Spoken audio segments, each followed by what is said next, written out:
So most of my work is focused on amber from dinosaur bone beds and also from sites that are more productive, like the one in the Big Muddy Badlands.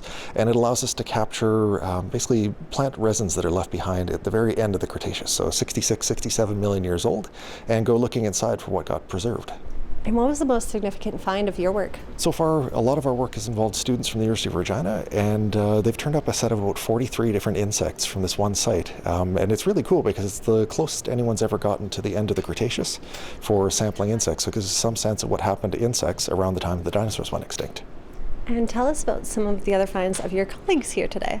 Well, in terms of the Triceratops material, it's interesting because it's a smaller individual. We don't get very many of those, although Saskatchewan seems to have more than some other provinces that way. In terms of the marine reptile material, we've got kind of a neat thing going on in Saskatchewan where we're sort of halfway between Alberta and Manitoba in terms of our fossil material. We get some dinosaurs, but we also get some of these marine reptiles, and some of them are absolutely huge. So big, big animals. And it's neat to see representation from the sea as well, or the seaways when it was here. And the plant fossils, we're able to use those to reconstruct ancient environments in tandem with some of the work that we're doing with amber as well. So it provides us some of the same information, but with the leaf fossils we can be even more detailed. That makes sense. And tell me about the importance of these finds in understanding the past. Well, they basically paint a picture of what's going on in the Cretaceous and round it out with different characters or cast members. With the wasps and things like that we're talking about, they are new species to science, and it's kind of neat because there's a gap on the fossil record that runs from about 78 million years ago until about 45 million years ago, and we're filling in that mark around 67 million years ago. So it adds to our story that way and tells us what's going on in these terrestrial settings or on land around the same time there were dinosaurs there.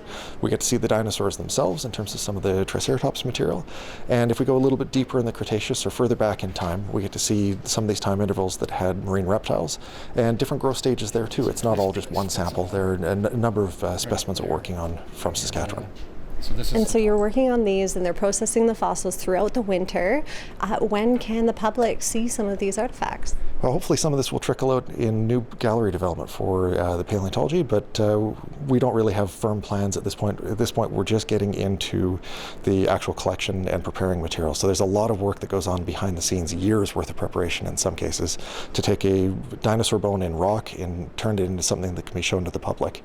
And to put it in a context, Scotty the T-Rex took more than 10 years worth of preparation time. We're hoping we get more of this Triceratops and some of these other specimens and they stretch into multi-year projects, but we need to get all this out of the field first before we have plans.